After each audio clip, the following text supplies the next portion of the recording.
friends, and welcome back to 155 Books.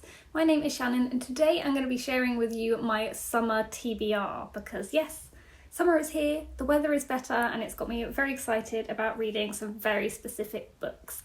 And I'm going to share those with you today. So one thing you need to know about me is when it comes to summer, I love to read contemporary / literary fiction-esque books. I read loads last summer, and there's something about summer that just really gets me into that mood of just wanting to read, like I say, contemporary literary fiction books. So that's why this one is top of my list for my summer TBR, but that is None of This Is Serious by Catherine Prasifka. As you guys know, I went to the Canon Gate Spring Social a few weeks ago, and I got to meet and speak to Catherine, and it was amazing. It was so great speaking to her, and listening to her talk about this book just made me want to read it immediately. So that is why this one is, of course, top of my list for the books I want to read in summer. From what I understand, this one follows our main character Sophie, and it kind of follows some themes of sort of environmental anxiety, what it's like to live in our world today as a young person, and you know, have all these things looming over you that you feel like are out of your control. I do believe there might also be some sort of like added elements of this big crack of purple in the sky. I want to know what that is about.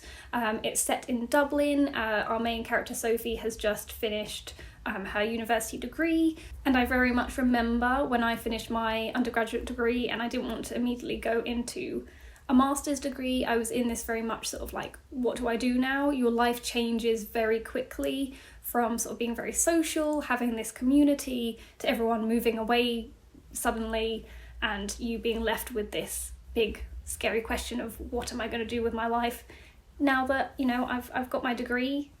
What do I do?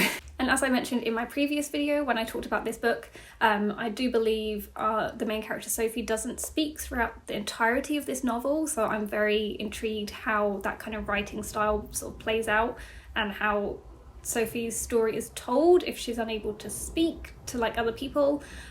Yes, I'm very, very excited about picking this one up, and I hope I can get to it soon. The next book I would love to get to this summer is Crying in H Mart by Michelle Zorna, better known as Japanese Breakfast.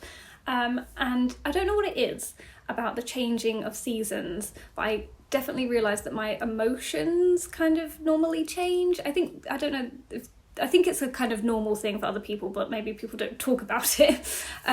But more recently, I don't know why, I've felt very emotional. So like, my emotions feel very heightened at the moment. I'm feeling things very sensitively, so both happy and sad and everything in between.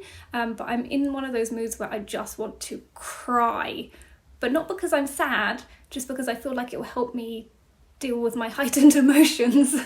I can get it out, and then I can just, you know, enjoy summer and be happy. But I've heard that this one is devastating and will just make you cry. So this one is of course a memoir, and I do believe it deals with topics such as love and grief and finding your own sort of identity, but also involved in that is food as well, which are all things I very much love.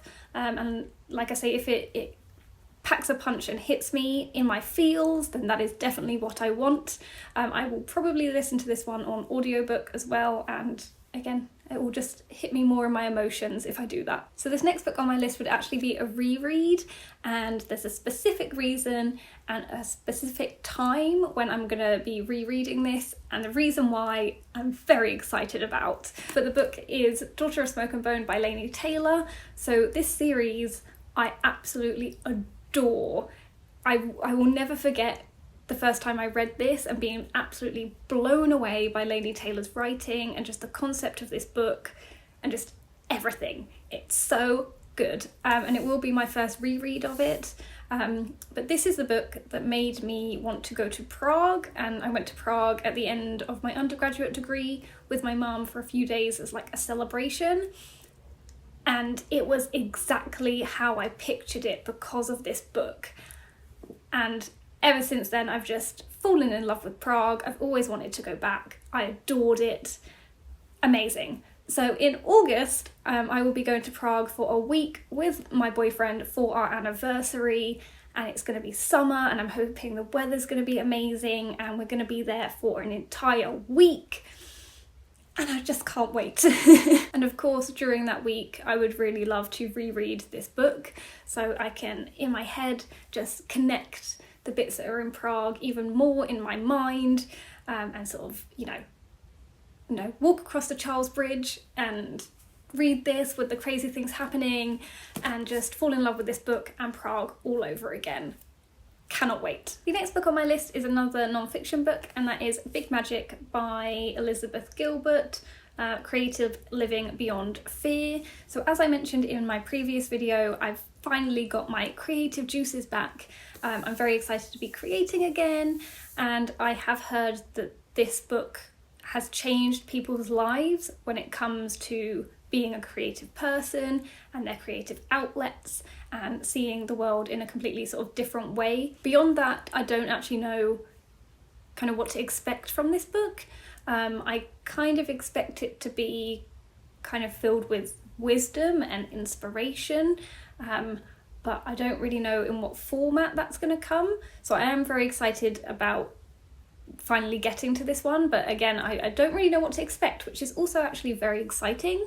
But I do like that it says creative living beyond fear, because that's one of the things that I think does hold a lot of creative people back, is this fear of things not working out, this fear of being a failure, this fear of you doing something wrong, this fear for me of like not being able to be consistent. So all of those things. So like I say, I'm very excited to finally pick this up, see what I can take from it, and hopefully allow it to help me maintain some consistency and I guess excitement about my creativity and what I create and my creative outlets. And the last book on my list for today is Open Water by Caleb Azuma Nelson. His new novel has come out recently called Small Worlds, but I still haven't read this one. Again, it kind of follows on from the first book on my list in that I want to read contemporary literary fiction books in summer, and especially shorter books, because you know you can get through them quicker.